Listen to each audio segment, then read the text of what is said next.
آج کہنے والے کہتے ہیں کہ حسبنا کتاب اللہ، ہمارے پاس کتاب اللہ کی کافی ہے، ہمیں کسی اور کی ضرورت نہیں، ہم کتاب اللہ کو خود دیکھیں گے، خود سمجھیں گے، اور خود دیکھ کر اور سمجھ کر جو ہمارے طریقہ سمجھ میں آئے گا اس پر چل پڑیں گے۔ یہ جو دعویٰ کیا جا رہا ہے یہ در حقیقت خود قرآن کریم کو نہ سمجھنے کا نتیجہ ہے۔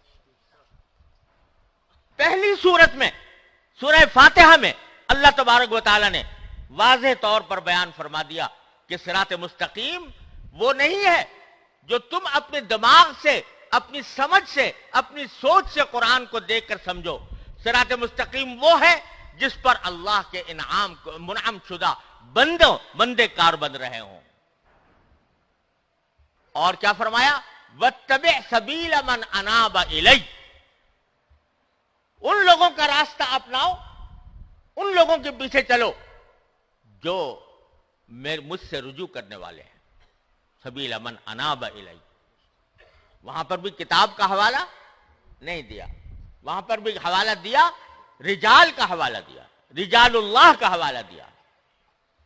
تو اس کا یہی وجہ ہے کہ حضرت نبی کریم سرور دو عالم صلی اللہ علیہ وسلم کے وقت سے لے کر آج تک دین کی صحیح تعبیر و تشریح جو متوارث چلی آئی ہے اس کا راستہ یہی تھا کہ صحابہ کرام نے حضور اقدس صلی اللہ علیہ وسلم کی صحبت حاصل کی، اور پھر ان صحابہ نے تابعین کی تعلیم دی، ان کی تربیت کی، وہ تابعین بن گئے۔ تابعین کے بعد تبع تابعین آئے، وہ تبع تابعین بن گئے۔ یہ سلسلہ روز اول سے اسی طرح چلا آ رہا ہے اور انشاءاللہ قیامت تک اسی طرح جاری رہے گا۔ بیچ میں پتہ نہیں کتنے دانشور اٹھے ہیں اس پورے 1400 سال کے دوران، جنہوں نے یہی نعرہ لگایا کہ حسبنا کتاب اللہ، ہمیں رجال اللہ کی ضرورت نہیں، ہم تو کتاب اللہ کے پیرو ہیں اور کتاب ہی کی کو سمجھ کر کریں گے۔ اور اس کے نتیجے میں طرح طرح کے نظریات نے جنم لیا، معتزلہ پیدا ہو گئے، خوارج پیدا ہو گئے، کرامیہ پیدا ہو گئے، جہمیہ پیدا ہو گئے، قدریہ پیدا ہو گئے، جبریہ پیدا ہو گئے۔ اگر فرقوں کی تاریخ اٹھا کر دیکھو مسلمانوں کے عہد میں تو سینکڑوں فرقے پیدا ہوئے ہیں۔ وہ سب فرقے کیا تھے؟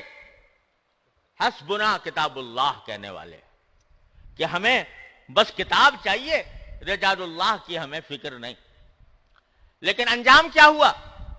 تھوڑے تھوڑے دنوں ہر ایک نے اپنی چمک دمک دکھائی اور کچھ عرصے بڑا سکہ لوگوں کے دلوں پر بٹھایا، یہاں تک بٹھایا کہ بعض اوقات حکومتیں بھی ان کی آ گئیں، اور ان کی حکومتوں نے جو صحیح دین پر چلنے والے تھے ان پر جبر و تشدد کا بازار گرم کیا، امام احمد بن حنبل کے اوپر کوڑے برسائے۔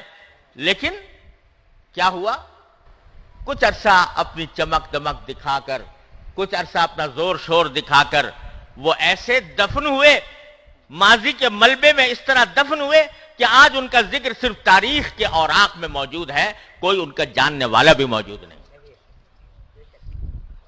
ایک نہیں، سینکڑوں۔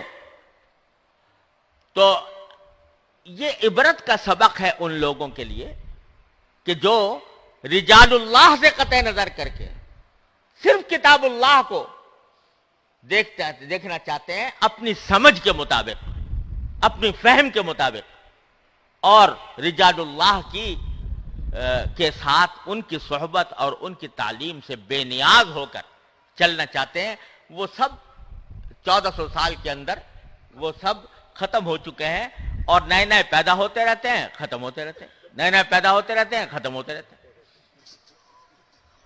لیکن جن لوگوں نے دین کی تشریح کتاب اللہ اور رجال اللہ دونوں کو ساتھ لے کر کی ہے اور دین کو ان کے ذریعے سمجھا ہے، ان کا جو طریقہ ہے وہ جس طرح صحابہ کرام کے دور میں تھا الحمدللہ آج بھی موجود ہے،